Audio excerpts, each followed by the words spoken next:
It's a great day. My name is Che Brown, the Happy Entrepreneur, and welcome to the Happy Entrepreneur Show, the #1 business development and revenue focused late night show in the country where we are on a mission. And our mission really is to empower. Our mission is to inspire. And our mission really to provide you, the entrepreneur, with all of the resources that are necessary to execute that big vision you have for the people you were called to serve. And on this episode, we have the one and only Henna Pryor, who's in the building, and she'll be talking about embracing the emotion of awkwardness to scale your business. What's going on, Henna? How are you? Che, good to see you. I feel like it was not that long ago that we met at Ramon's event, so it's nice to see you again. Up in New York, man. That was amazing time. Yeah. Congratulations to you and all the wonderful work you're doing. I'm glad you're here. So thank you so much. You know, we're talking about today, and the audience has read the title, Embracing the Emotion of Awkwardness. Now, can I just start off and ask, what in the LL Cool J does emotion of awkwardness even mean for us entrepreneurs that are listening, that are watching right now, so we can all at least be on the same page?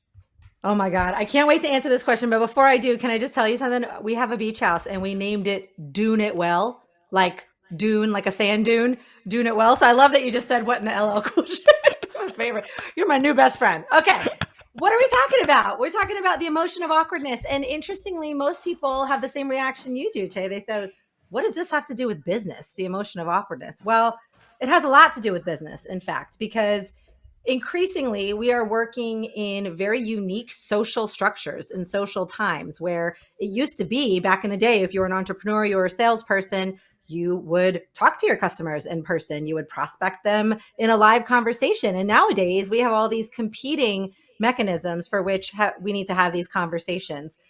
People forget how to talk to each other. Now, does that sound hyperbolic? I'm sure it does. Does it sound like an exaggeration? I'm sure it does. But U.S. Surgeon Vivek Murthy just did a study in the UK of teenagers who literally don't know how to talk to their friends offline because they're so used to talking to them online. And adults say, well, I don't know if that's me. Well, let me ask you, have you ever hammered the elevator door button shut to avoid riding with somebody? Do you ever avoid the cashier because it's just easier to do the self-checkout line? We are losing musculature, and therefore our conversations, especially sales conversations, asking for something, negotiation, these conversations are feeling more awkward than ever. So we need to pay close attention to this emotion and what data it holds for us as business people. I love it. And we're going to come back to that part. I like that part, the awkwardness, the emotion, and being able to effectively communicate. But then you have a second piece on here, to scale the business. And I'm curious, why are entrepreneurs today struggling just to scale their business? I mean, if they need to get motivated, hopefully they can go over to Instagram and get motivated. If they need to know how to do something, they can go to Chat GPT, hopefully, and type something in, and it tells you all the things you need to do that day. But yet, businesses are failing every single day. So I guess the question is, why are entrepreneurs or small business owners struggling to really have profitable businesses? Yeah, my hot take here is your business growth and revenue success is held back in proportion to the amount of uncomfortable and awkward conversations you are unwilling to have.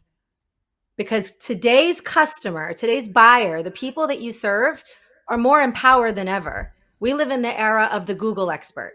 The people that we are selling to, we want to partner with, they feel like they know as much as we do. We may be the expert, but they feel like with a little search on the Google, they know as much as we do. And often the types of conversations we need to have to get people enrolled into our mission, to move forward with our ideas, are much more challenging. They can be much more, man on man or woman on woman or person on person combat than they used to be. We have to overcome ideas that they didn't even know they had.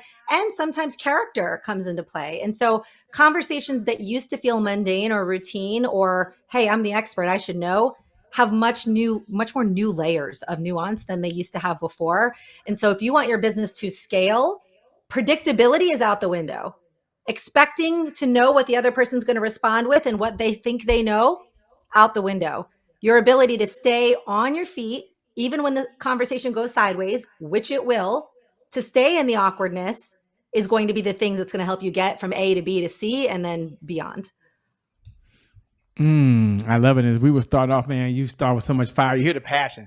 You've got to have the conversation. So what do you say to the person is, man, I struggle with what to say and when to say it and how to say it. Does she have, Shay, 1, 2, or 3 suggestions? Well, I just queued her up. Hopefully she'll give you 1, 2, or 3 suggestions. Mm-hmm. And don't worry, we're going to come back in a minute, ladies and gentlemen. We'll find out who she is. I know some of you read the bio. You've already Googled her. I get it. And others of you, you listen to us on the podcast right now. Or maybe you're cooking. Or maybe you're at the gym and you're doing things like, I don't know this person, but I feel it. Can you slow down at some point and tell us who is this person? What's her backstory?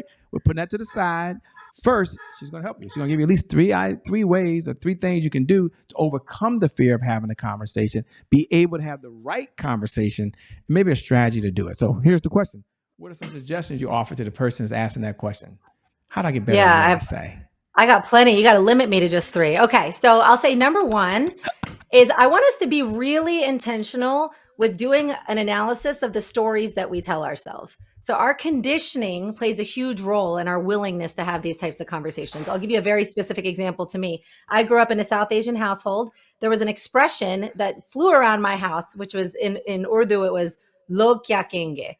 And this translates to, but what will other people think? But what will other people think? And so a lot of my decisions as a salesperson, as an entrepreneur, were hinging on okay, but what will other people think? And if I spent all my energy worrying about that, it was very difficult for me to say the thing that I wanted to say or needed to say or might move someone to action because I was trying to say what I thought would be palatable to them or what they wanted to hear. So tip number 1 is do a little bit of a deep dive, do a little exploration is what are some of the messages that you carry around as an entrepreneur, as a business owner that might stop you from having the type of conversation that you might want to have. Number 2 is when we're talking about embracing awkward conversations, embracing awkward situations, it is less about just knowing it and it's more about practice and conditioning. So are you willing to have the courage to practice having these types of conversations before you need to have them? One of my favorite little one-liners around sales is the worst time to think about what you're going to say is when you're saying it. I want you to have some practice getting certain talk tracks out of your mouth.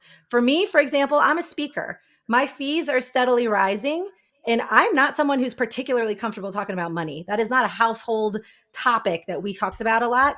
For me, rehearsal and practice in social situations around money is everything. I had to stand in front of the mirror. I have to call my speaker friends and get very accustomed to these words coming out of my mouth. I charge what I charge because I'm incredibly good at what I do.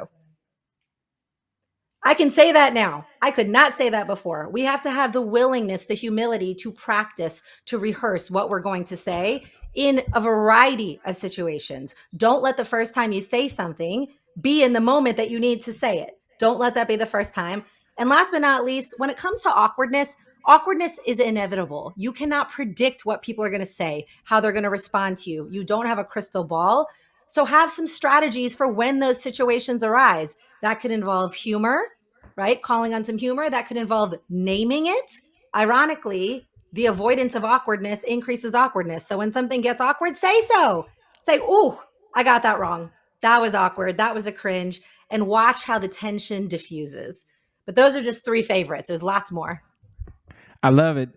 You brought up sales, and I'm going to get to a backstory, ladies, but I got to ask, a lot of folks, when you said, they said, oh my God, I don't sell. They feel like sales is dirty. They feel like it's nasty. They feel like it's a culture teaches that it's a used car salesman who can't get any other job. So they wear some banana pants and a velvet shirt and a green hat, and their job is to convince you to do something you don't want to do. Talk about why you feel so empowered. Let people know you charge what you charge, and you don't mind offering something to help serve them. So what is your view on the word of sales? You brought up 2 or 3 times in a very positive light. Mm-hmm. I have been in some capacity of sales for nearly 20 years. I was in my executive search role, which was 100% commissions for 14 years, and then obviously sell now as an entrepreneur. And I will tell you in confidence, I have never sold a day in my life. I don't think any person I've been in interaction with would ever say, Henna was just selling to me. She was doing a sales pitch. She was selling. One of my best friends refers to it this way. He says, sales is a transfer of energy. Sales is an exchange of value. In exchange for money, I'm providing you something that you find of value. Sales is a relationship game. So if the word sales scares you, A, that's going to get in your way for quite a long time. And B, I would like you to rewrite. Che's version of the used car salesman is 100% a lot of people's version of it. But to me, the modern day seller doesn't act like that at all. The modern day seller is very curious about people's hidden problems. They're doing discovery. I'll give you just a quick example. One of my favorite stories that I like to tell is my husband and I recently bought my parents' beach house from them, and we were hiring general contractors because it turned out this little renovation turned into a giant renovation. We were interviewing. There was 5 different people. We were going to go with Phil. At the last second, my friend Beth says, "Hey, Amy's husband, Sean, is a home builder. Why don't you talk to him?" So I said, "Okay, fine. I haven't signed anything. I'll meet Sean." Sean said something that nobody else said. Sean said, "Hey, Henna, is this your primary home?" And I said, "No, it's actually, I'm grateful and blessed to say this will be a second home. Our home is 2 hours north." He says, "Well, this is a pretty significant renovation now. Do you have a project manager for this project?" And I said, "No, my husband works down here once or twice a month, so he'll just pop in and check on things." And he said, "Well, given the scope of this project, if you work with us, I'm going to send you an email every Tuesday with everything that we worked on. I'm going to send you photos every Thursday. And on Fridays, I'm going to do a video walkthrough so you can see everything that we worked on." Guess who our contractor was? It was Sean. Sean was not the cheapest. Sean wasn't selling to me, but Sean identified a problem I didn't even know I had. And once he created that type of value for me, I trusted him with everything. So again, modern sales isn't about that pushing your agenda on people. It's not about, bells and whistles and slimy. It's not about that. It's about adding a new kind of value, knowing your customer, having the humility to stay in the moment, ask questions. And if you do that, you will never feel like you're selling a day in your life. You won't feel creepy about it. I love the analogy. Spot on, by the way. That's super cool, by the way. Is the home done yet? I mean, you guys. It's done. It's beautiful. We made a great choice. So he was a good choice. Okay, I didn't know if you're gonna come back with the punchline. Well, he didn't quite finish it. No, he finished the project. You're pleased. That's super exciting. Take a moment if you would, because a number of folks here want to know who are you. We jumped into it. They at least know your backstory and what led you to doing what you're doing now. You're very passionate about it. So please share. Yeah, thank you. So my name is Henna Pryor. I am a keynote speaker by day. I would say that's how I spend the majority of my time. I'm an author of a book called Good Awkward, and I'm a trained executive coach as well. And my area of expertise is workplace performance. So I cover a few different spheres, but I like to think of the 2 primary as mental and social fitness at work. Sometimes our biggest obstacle is ourselves, right? So mental fitness means examining our mindsets, the obstacles that stand in our way. Social fitness has to do with the way we interact with others. This, awkwardness being one of them, the way we collaborate, the way we communicate. But increasingly, the way we communicate and the way we interact with ourselves and others is very different. This thing that happened 4 or 5 years ago changed all of us. Our tolerance for BS is low. Our BS meter is high, right? We have to have different operating structures for what makes us successful. And so where I get really excited is learning about sales psychology, leadership psychology, behavioral science. And I do that through speaking engagements, trainings, and workshops. And generally speaking, what I'll say is this, I'll give you this one little last tidbit. My immigrant parents are very proud. But it took me a while to find my path to entrepreneurial and business success, because I started in Big 4 public accounting, stable, successful, hated it. Then I moved to executive search for 14 years. Then I stepped into entrepreneurship. It was the scariest thing I ever did.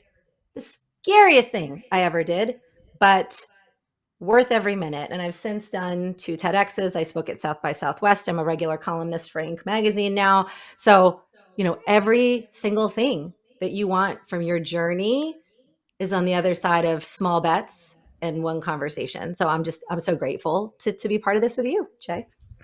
And I love how you brought it all together with the very opening, which is we got to have these awkward conversations. We have a philosophy that your words will make you rich, right?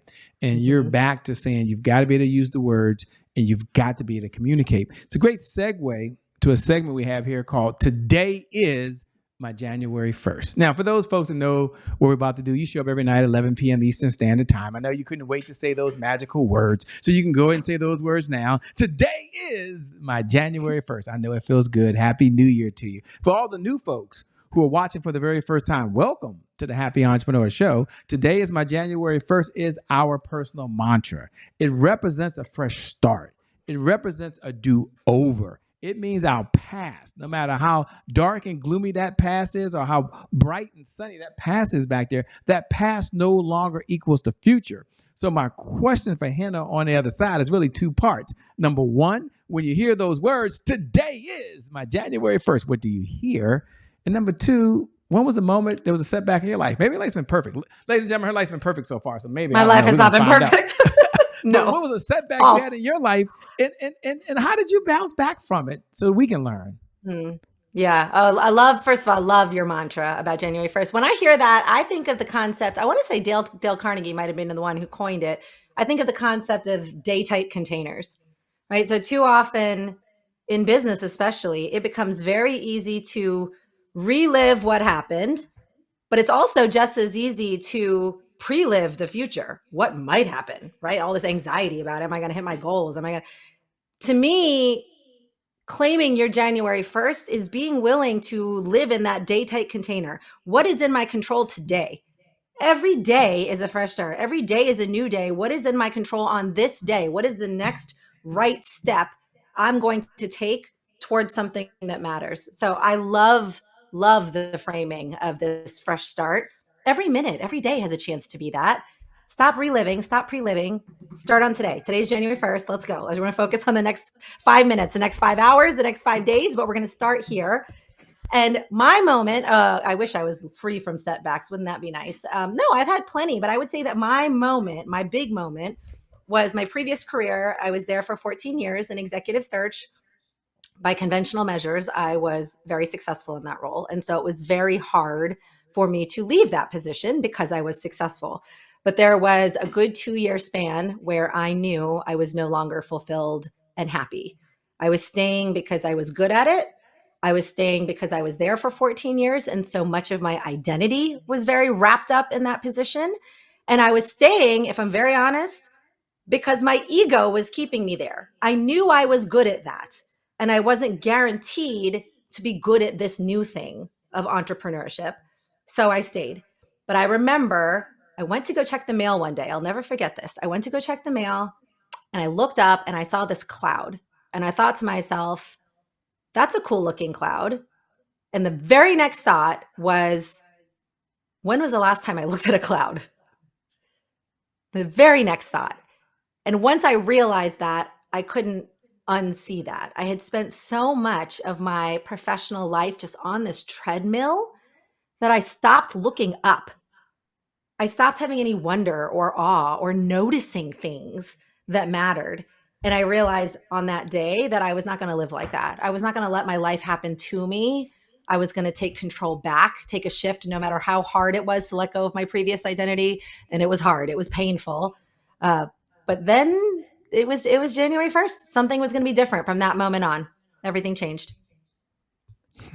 I love it, by the way. Thanks for sharing. Thanks for being so transparent. You know, one of my favorite questions to ask whenever we have time, and we have a few minutes now, is what's one of the best pieces of advice you've ever been given? And I'll frame the conversation so audience understands you're not coming down with the 10 commandments, okay, off the mountain here, and that you've had so many mentors along this journey of life. It's probably unfair. And I don't know how many YouTube videos you've watched over your years and books you've read. Too many. But if you had to reach out and say, you know what, here's one of the best pieces of advice I've ever been given that I want to share with the audience, and here's why, what would it be? The one I still live my life by. I heard it from, I was part of a coaching community years ago by this man named Rich Litvin. And I don't think he came up with this, but he's where I heard it. He gave the advice to place small bets.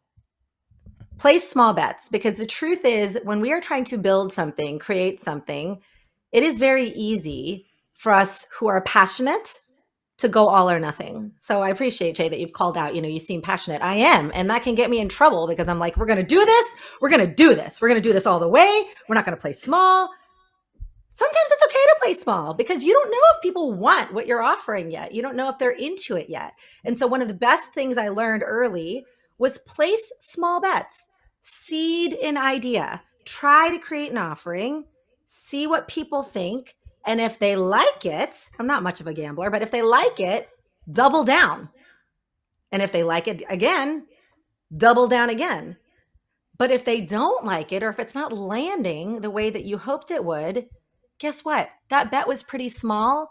You can put it away. You can wipe it off the table. And believe it or not that many people were paying that close attention to you, right? I think we fall victim to the spotlight effect. This is from Cornell's Tom Gilovich. He says the spotlight effect is when we think people are paying much closer attention to us than they actually are.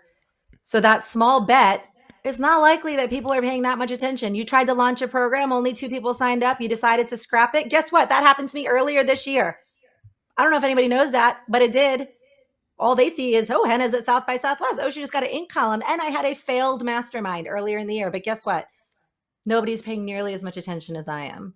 So play small bets. If it works, double down. If it doesn't, course correct. But don't get so attached to all of your ideas early on. Spot on. I have a problem of doing that myself, by the way. So I love how you said that. You know, listen to all the different things you're juggling.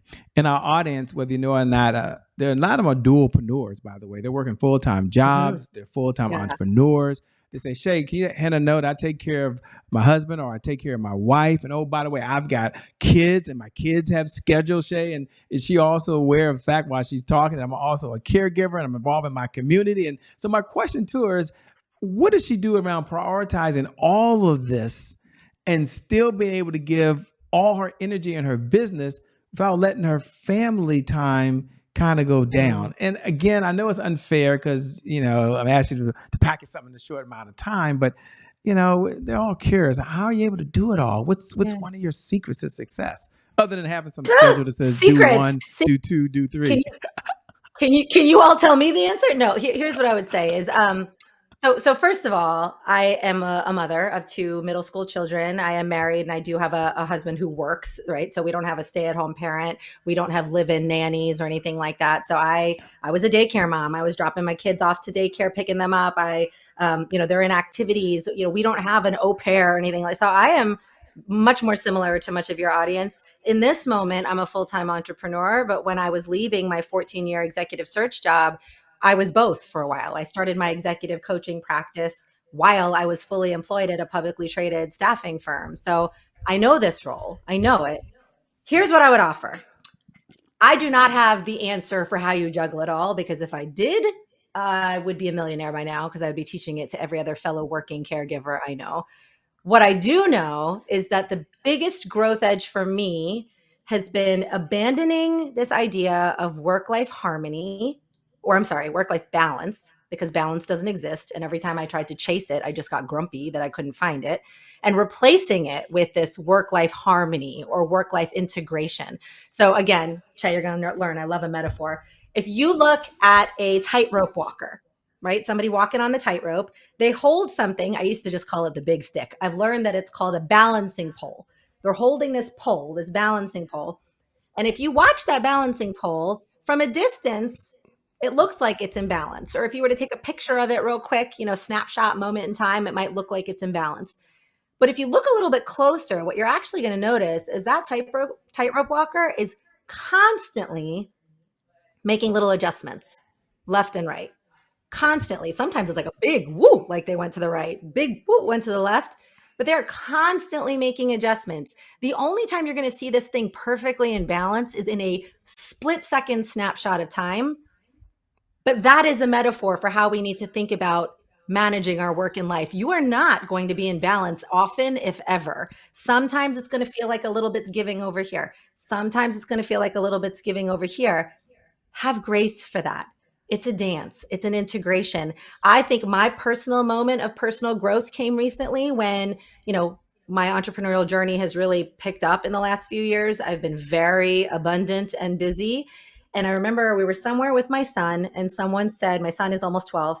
Someone said, oh, when your mom cooks dinner, and he goes, my mom doesn't cook. All we do is DoorDash. And there was a previous life where that would have bothered me. But you know what? You don't know how I know how I've grown? I thought, yep, that's right. Because in this season of life, I'm choosing to put my foot on the gas on more professional things and quality time with my son instead of being stuck in the kitchen. That's a choice I'm making for healthy integration in this moment. Now, in a year, that might change. But the fact that I didn't feel guilt over that for a month, like I might have a couple of years ago, to me, that was a standard of growth that I'm proud of to live up to.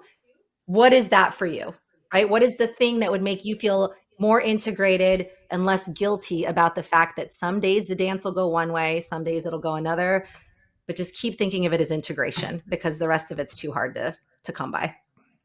I love it. You wrote the book, Good Awkward. You're doing a number of amazing things. As we come down the home stretch, what do you do for fun? We're not out saving the world, by the way, and making the world so more emotionally connected these days. Travel. We love to travel. My husband and I just came back from Costa Rica and we're taking the kids to Spain this summer. So travel, music, concerts, exercise, although that's, you know what, that's BS. I'm calling out myself. That's not what I do for fun. That's what I do because I need to look a certain way. No, that I don't want to lie to your people. I feel like you got an honest group here. And, just time outside. We like to play games. We like to dance in the kitchen. Work is crazy. So our moments of quiet, I try to keep things simple, good food, good laughs, good music, good quality time with friends. That's all I need. That's all I want. I love it, by the way. As we come down the home stretch, two-part question. Number one, what type of clients are you looking to work with these days, if any? And number two, how can folks best connect with you? How can they stay in this conversation over and beyond the time they have with you and I right now? Oh, thank you for asking. As far as clients, speaking is how I spend 99% of my time. So if you happen to know anyone in your network who is looking for someone to lead a conference, a corporate conference, an event, or even, smaller leadership retreats, I enjoy having an intimate group of 12 people, founders, entrepreneurs, leaders, just as much as I do speaking in front of 1,000 people. So always interested in opportunities to share value on any of those topics: sales, influence, leadership, teamwork, collaboration. And as far as connecting, I think I am the only Henna Pryor on these streets, but you can find me at Henna Pryor on LinkedIn, Henna Pryor on Instagram, and my website is hennapryor.com, which will redirect to all of the speaking topics and everything else. And would be happy to be connected with your community. Well, let me say thank you so much for being on the Happy Entrepreneur Show. You're amazing. I got a chance to meet her, and the person you see today in front of you is the same person who was there speaking to everyone, and she's here today. So thank you so much. I appreciate it. Thank you for having me. And thank you. Thank you for tuning in. Thank you for being part of the Happy Entrepreneur Show. Without you watching, by the way, well, there is no show. So we really appreciate you, by the way. And it's cool when you hit the like button. That's kind of cool, but better, hit the share button.